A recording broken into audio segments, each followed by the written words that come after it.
मित्रों, आज Abu Dhabi में यूनाइटेड अरब एमिरेट्स और भारत के बीच 13वीं high level task force on investments संपन्न हुई। एक ऐसा मैकेनिज्म जो दोनों देशों के बीच संबंध और बेहतर बनाना, व्यापार बढ़ाना और निवेश के लिए रास्ते सरल करना और नई नई अपॉर्चुनिटीज ढूंढने के लिए ये मैकेनिज्म दोनों देशों के बीच बहुत ही सफलतापूर्वक काम कर रहा है। मेरे स्वयं के कार्यकाल में कोविड के एक वर्ष में हमने वीडियो कॉन्फ्रेंसिंग पे किया, बाकी लगातार हर वर्ष ये high level task force on investments की मीटिंग रेगुलरली हुई है। अब Abu Dhabi investment agency Adiya के जो प्रमुख हैं, हिज हाइनेस शेख हामिद बिन जायद अल नहयान इसको लीड करते हैं और जिस प्रकार से हमारे नेताओं के बीच में संबंध बहुत ही मजबूत है। प्रधानमंत्री मोदी जी स्वयं 2015 के बाद 7 बार आए हैं यहाँ। हाल में ही यूएई के प्रेसिडेंट भी आए थे वाइब्रेंट गुजरात में।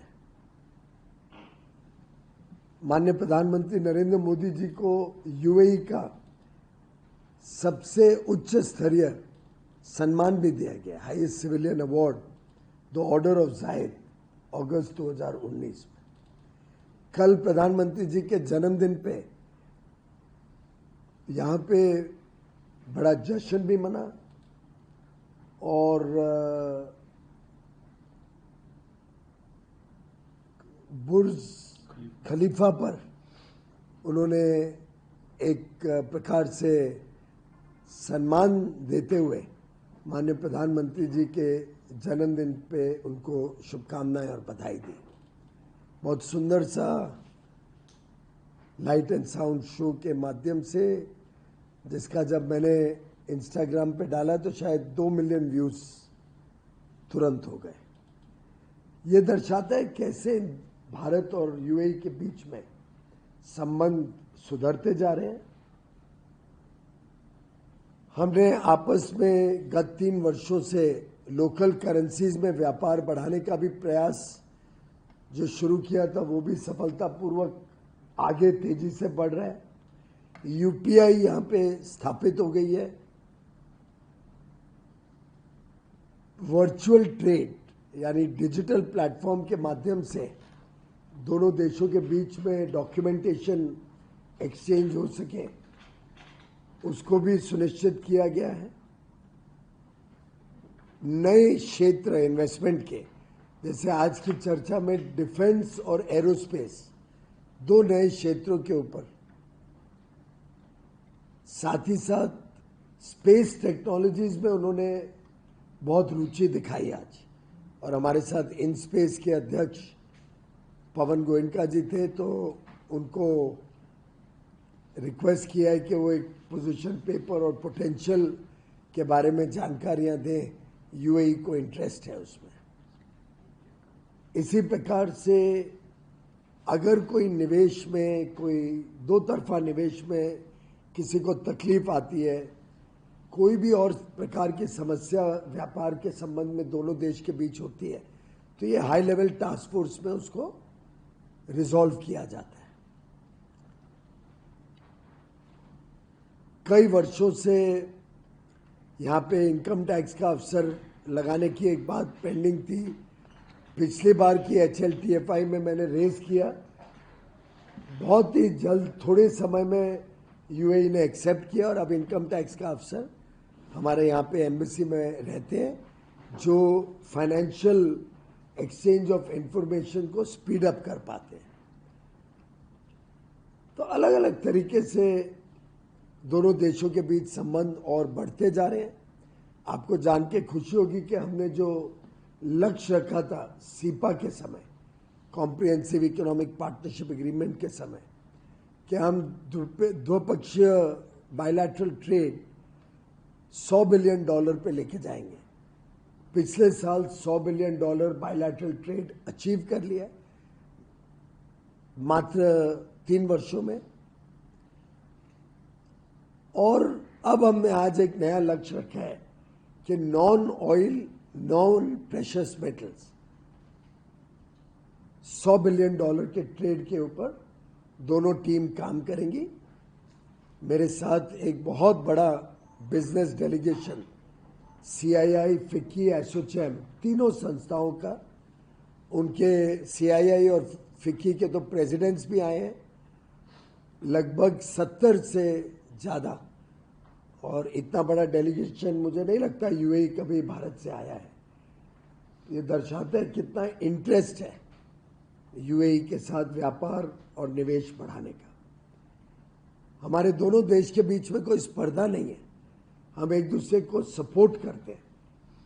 कुछ क्षेत्र हमने चुने हैं इस बार जिसमें हम विशेष ध्यान देंगे व्यापार बढ़ाने का। एक है टेक्सटाइल का क्षेत्र, टेक्सटाइल, होम डेकोर, जो पूरी चेन है। एक है मत्स्य का क्षेत्र, फिशरीज। एक leather and leather goods, food processing और फार्मास्यूटिकल्स। आज की चर्चा में एक बड़ा अहम फैसला लिया गया है कि हम यूएई और भारत मिलके तीसरे देशों में इंफ्रास्ट्रक्चर प्रोजेक्ट्स या माइनिंग, हाउसिंग, इन फील्ड्स में भी भारत के पास क्षमता है, भारत के पास टेक्नोलॉजी और कौशल है, युवा शक्ति है, यूएई के पास निवेश की ताकत है। दोनों मिलके बहुत सारी संभावनाएं नई खुल जाती हैं। उसके ऊपर भी दोनों ने आगे काम करने का आज पोटेंशियल के ऊपर चर्चा की है, संभावनाओं पे चर्चा की है, और हम आगे इसको और डेवलप करेंगे।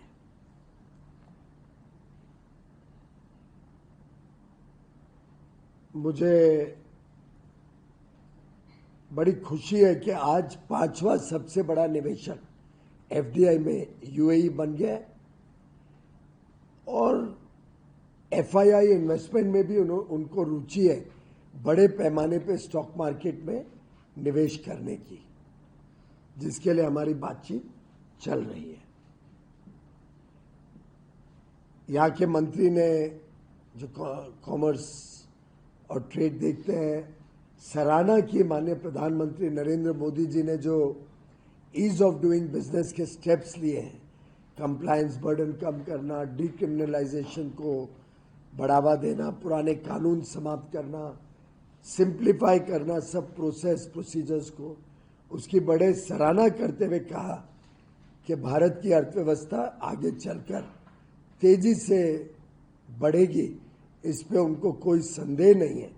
और वो चाहते हैं कि यूएई भारत की विकास यात्रा का एक सहभागी बने और हम दोनों मिलके आगे काम बढ़ाएं, दोनों देश के बीच व्यापार भी बढ़ाएं, पीपल टू पीपल कांटेक्ट बढ़ाएं, कल्चरल कांटेक्ट बढ़ाएं और टेक्नोलॉजी में एक दूसरे के साथ काम करें।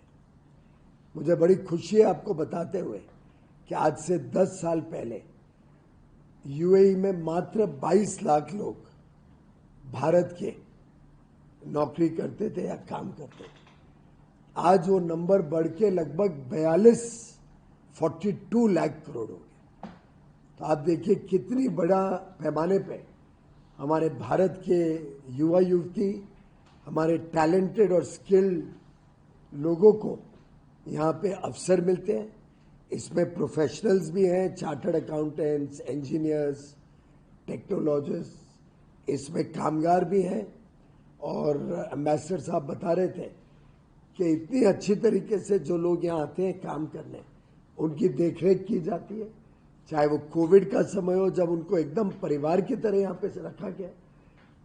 जो लोग यहाँ काम करने आते हैं उनको अच्छी जगह रहना, अच्छा खाना पीना, उनका ट्रांसपोर्ट, यहाँ तक के खेल कूद की फैसिलिटीज भी इनके हाउसिंग कॉलोनीज में सभी वर्कर्स को मिलती है, जिससे वो तंदुरुस्त भी रहे और अच्छा काम भी कर सके।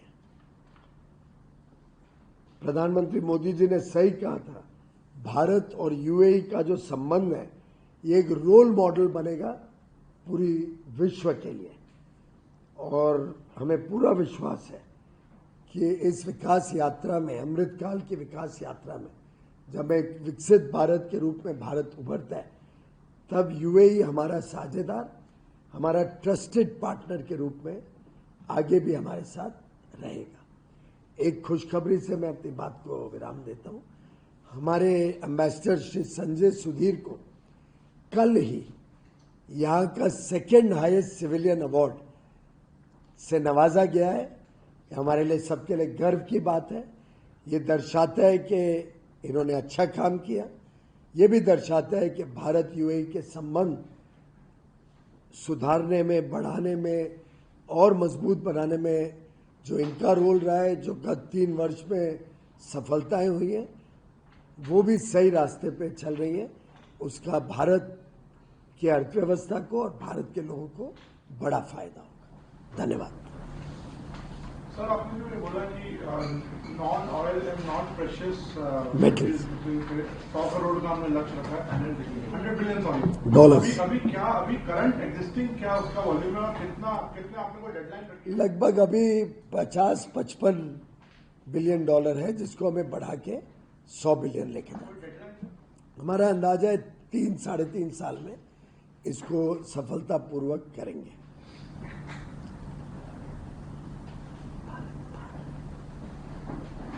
थर्ड कंट्री इन्वेस्टमेंट्स हैं, टॉक अबाउट की इंफ्रास्ट्रक्चर वगैरह में, वो क्या होता है? How will that mechanism work out? आज कॉन्सेप्चुअल डिस्कशन हुई है, लेकिन इसकी मोडालिटीज, कौन इसमें प्राइवेट सेक्टर से, कौन पब्लिक सेक्टर से इन्वॉल्व हो सकता है, किस प्रकार से, किन देशों के ऊपर हमने देखना चाहिए, वो सब अभी मिलके दोनों डिपार्टमेंट्स, हमारा उद्योग और वाणिज्य विभाग और उनका फॉरेन ट्रेड डिपार्टमेंट मिलके इसको डेवलप करेंगे।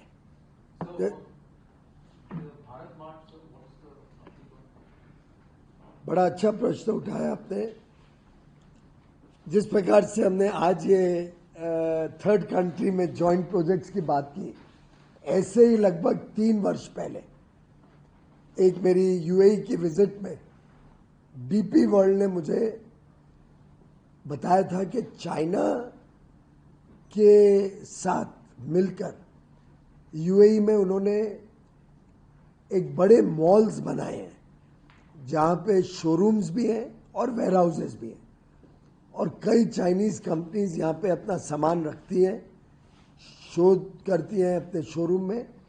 दुनिया भर के बायर्स यहाँ आते हैं, कोई चीज़ पसंद आती है तो पीछे वेयर हाउस होता है, वेयर हाउस में जाके इंस्पेक्ट करते हैं, पेमेंट करते हैं और हाथ की हाथ माल शिप हो जाता है।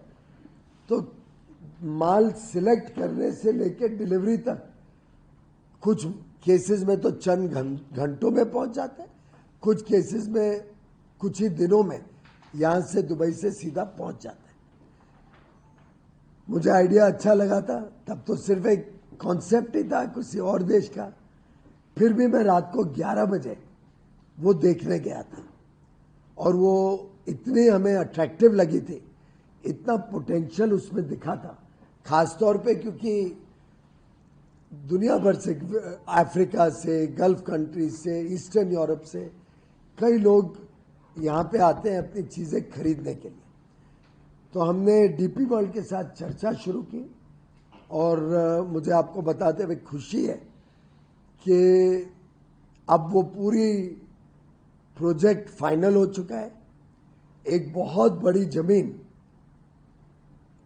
दुबई की यूएई की सरकार ने जबल अली फ्री ट्रेड जोन में डीपी वर्ल्ड को दी है, जिसमें पहले फेज अकेले में शायद 22 से 25 लाख स्क्वायर फुट का कंस्ट्रक्शन करके शोरूम और वेयरहाउस फैसिलिटीज बनाई जा रही हैं। उसकी कनेक्टिविटी इतनी लाजवाब बनाई है कि उनके नए एयरपोर्ट के नज़दीक है। मेट्रो रेल जो दुबई और अबू धाबी को कनेक्ट करती है वो वहाँ से गुजरती है। हाईवे नेटवर्क वहाँ तक जाता है। इतनी स्ट्रेटेजिक लोकेशन पे अब भारत मार्ट आने जा रहा है। फ्यूचर एक्सपेंशन के लिए भी जमीन आज से उन्होंने रिजर्व करके रखी। और एक प्रकार से यही है ताकत यूएई और भारत के संबंधों की। सर, इसके भारत मार्ट के आने की संभावना दो अभी उन्होंने टेंडर कर दिया है, अगले महीने उसका कॉन्ट्रैक्ट देंगे और जिस स्पीड पे यहाँ कंस्ट्रक्शन होती है लगभग 1.5 से 2 साल में 2027 तक ये तैयार हो जाएगा। सर, एक और वाया भारत मार्ट और otherwise access to the Africa markets that is also being explored by Bharat. इस विजिट में मेरे साथ कई सारे बिजनेस डेलीगेशंस आए हैं, टेक्सटाइल्स के, श्रिम्प के, मछुआरों के, एक्सपोर्टर्स, मच्छी के एक्सपोर्टर्स, अलग अलग क्षेत्र के सेक्टोरल डेलीगेशंस हम इस बार पर्टिकुलरली लाए हैं, जो यहाँ के लोकल सेक्टोरल इंडस्ट्री से भी बात कर रहे हैं। और यहाँ पे क्योंकि अफ्रीका के बहुत लोग आते हैं अपना सामान खरीदने, तो ये भी कोशिश की जा रही है कि यहाँ से हम अफ्रीका या बाकी गल्फ कंट्रीज और ईस्ट यूरोप में भी ये इन चीज़ों में बल देके, जिससे लाखों लोगों को नौकरी और रोजगार भारत में मिल सकता है। Sir, last year ADIA has opened its office in GIFT City. Has they thrown any light on their future investment plans in India during the meeting? आज ही आडिया के चेयरमैन स्वाभाविक रूप से मेरे काउंटर पार्ट है, पर साथ साथ में उनकी शायद पिछले हफ्ते ही रिपोर्ट निकली है जो बताती है आडिया के ब्रॉड इन्वेस्टमेंट्स। तो उनके अधिकारी बता रहे थे कि भारत बहुत सेंट्रल है उनके इन्वेस्टमेंट प्लान्स में। आज भी काफ़ी सिग्निफिकेंट इन्वेस्टमेंट है आडिया के भारत में, और वो चाहते हैं कि भारत और ज़्यादा प्रोजेक्ट्स आडिया को ऑफर करे, मैन्युफैक्चरिंग में, इंफ्रास्ट्रक्चर में, सर्विसेज सेक्टर में। आडिया का और साथ ही और भी यहाँ के जो सॉवरिन वेल्थ फंड्स हैं उनके साथ मेरी मीटिंग है अभी, और दिन में भी होनी है, कल भी होनी है। बहुत इंटरेस्ट है यहाँ निवेश करने में, और CII फिक्की को भी हमने कहा है कि वो भी इस प्रकार के भारत में जो अपॉर्चुनिटीज़ हैं उसको आइडेंटिफाई करके एक काइंड ऑफ कोऑर्डिनेटर बन जाए। यहाँ की इंडस्ट्री एसोसिएशन और भारत की इंडस्ट्री एसोसिएशन मिलके देखे कहाँ साझेदारी, कहाँ पार्टनरशिप डेवलप हो सकती है। एक और बताना चाहूँगा कि फार्मास्यूटिकल की भी एक बहुत अच्छी डेलीगेशन आई है। हमने जब FTA किया था तब फार्मास्यूटिकल भारत के यहाँ पे आ सके, उनको फास्टर पाथवे मिले, वो भी समझौते का एक हिस्सा था। और उसमें गत 2-2.5 वर्षों से चर्चाएं चल रही हैं। जो जो उसमें कठिनाइयाँ थी वो सब UAE ने रिजॉल्व करने का मार्ग प्रशस्त किया है। और हमारे साथ फार्मास्यूटिकल के भी एक अच्छे डेलीगेशन ने 2 घंटे की मीटिंग अभी संपन्न हुई है। ऐसी 2 घंटे की बड़ी सार्थक मीटिंग, आउटकम ओरिएंटेड मीटिंग अभी करी है। और जो हमारे फार्मा के लोग आए हैं वो बहुत ही संतुष्टि जता रहे थे इस बार के विजिट से। Sir, you talked about 5 focus sectors: textiles, fisheries, leather, processing, and pharma, which you just mentioned. What is the plan there? I mean, is it? You also mentioned about Africa. So, is it just for UAE market, or using UAE as some sort of a hub for these sectors? And also, you mentioned about the 100 billion target for non-oil, precious metals. What is the current level of trade for the non-oil, non-precious metals? When we talk of these new sectors or particular focus sectors, obviously it is also for the UAE market. It is a big market with a lot of spending power, a lot of consumer demand. So UAE market will obviously figure prominently in that. But all of the Gulf sources very heavily from UAE. A lot of African countries find it easy to source from Dubai because of air connectivity and easier logistics from Dubai to different parts of Africa. There are many Central Asian nations which have good connectivity from Dubai. They don't have the same connectivity from India. So all this Kazakhstan, Uzbekistan, all of these countries, the connectivity from Dubai is better than from India. So I believe there's huge potential in these regions for India to send made in India goods to these regions also. The current level of non-oil, non-precious metal trade is about $50-55 billion, which we hope to double in the next 3 years or so. As the Indian economy grows, as the Indian economy reaches higher levels. I would like to mention one very good news. You are all aware that we already have an IIT functioning in UAE. Last week or 10 days back, my colleague and friend, Honorable Minister Dharmendra Pradhan, came for the inauguration of the IIM, which was attended by the Crown Prince of Dubai also. We have now received all the approvals for setting up an Indian Institute of Foreign Trade, IIFT, in Dubai. And some of you may recall that during Dubai Expo, we had set up a whole big pavilion, and the UAE government had given us rights to hold the pavilion, since we had invested money in creating a permanent structure. That place is available with the Commerce Ministry, and IIFT campus is being set up at the Dubai Expo location. The Indian diaspora will also benefit significantly, as will the local UAE people, who will get an exposure to international foreign trade education of a very high level. IIFT, as you may be aware, is amongst the top 50 ranked universities in India today. One immediate requirement is because of the US bloc, there is some excess of exports. You're working with the exporters and opening up the Indian market. But is there any facilitation, like you said, of using the UAE for those goods and to facilitate the FIE? We do not encourage any Indian exporter to transship goods to America. So at no point of time would we like to see or encourage or even allow Indian exports to go to America from UAE. But if those goods come to UAE and are sent to other Asian countries or African countries or other parts of the region, declaring them to be made in India goods, I think it will be a very welcome step, and we will be looking at creating such pathways, in addition to the huge consumer demand that we foresee starting from 22nd September, first day of Navratri, when the GST cuts come into effect, and almost everything of daily necessity becomes cheaper for the Indian consumer.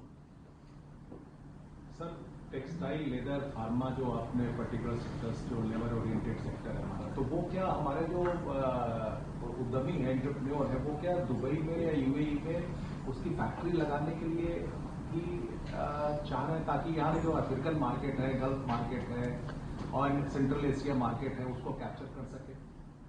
अगर कोई लगाना चाहे तो हम तो कोई रोकते नहीं है, लेकिन साधारणतः ये ऐसे सेक्टर्स हैं जो भारत में ही फैक्ट्री लगाना ज़्यादा प्रॉफिटेबल होगा, क्योंकि भारत में लेबर भी पर्याप्त मात्रा में उपलब्ध है, यहाँ पे लेबर नहीं होने के कारण भारत से नया लाना पड़ेगा, उनको ठहराना पड़ेगा, उनके सब खर्चे उठाने पड़ेंगे। पर अगर कोई यहाँ भी फैक्ट्री लगाना चाहे तो पोटेंशियल है और यहाँ की सरकार काफ़ी सुविधाएं देती है यहाँ पे निवेश को एनकरेज करने के लिए। मंत्री, geopolitics and geoeconomics influence each other. There is a development today where Saudi Arabia has signed a defense cooperation with Pakistan, and Saudi Arabia is seen to be very close to Bharat. Now, will that have an impact in the neighborhood and also on trade relations going forward? Well, I'm not aware of the details of that. I was busy in my meetings in UAE, so I think I'll refrain from commenting anything on this subject. But as far as our relations with the UAE go, they are very, very strong. They are underpinned by deep relationship between Prime Minister Modi and His Highness the President of UAE. At every level, from people to people contact, business exchanges, and government and leadership levels, we are very close to each other. And I don't think the UAE-India relationship will get affected by any of these developments. Sir, आपने कहा कि defence और aerospace पर भी चर्चा हुई और इसमें स्पेस क्षेत्र पर उन्होंने काफी रुचि दिखाई। वो रुचि की दिशा क्या है उनकी? एक तो उनको अल्टीमेट इंटरेस्ट है कि ऑर्बिट में भी सैटेलाइट्स डालना चाहते हैं। ऑलरेडी शायद भारत से यूएई के कुछ सैटेलाइट्स का लॉन्च किया गया है। साथ ही साथ वो भारत में जो स्टार्टअप इकोसिस्टम और जो सप्लायर इकोसिस्टम स्पेस सेक्टर में खड़ा हुआ है आज, उसमें निवेश में भी यूएई ने रुचि दिखाई है।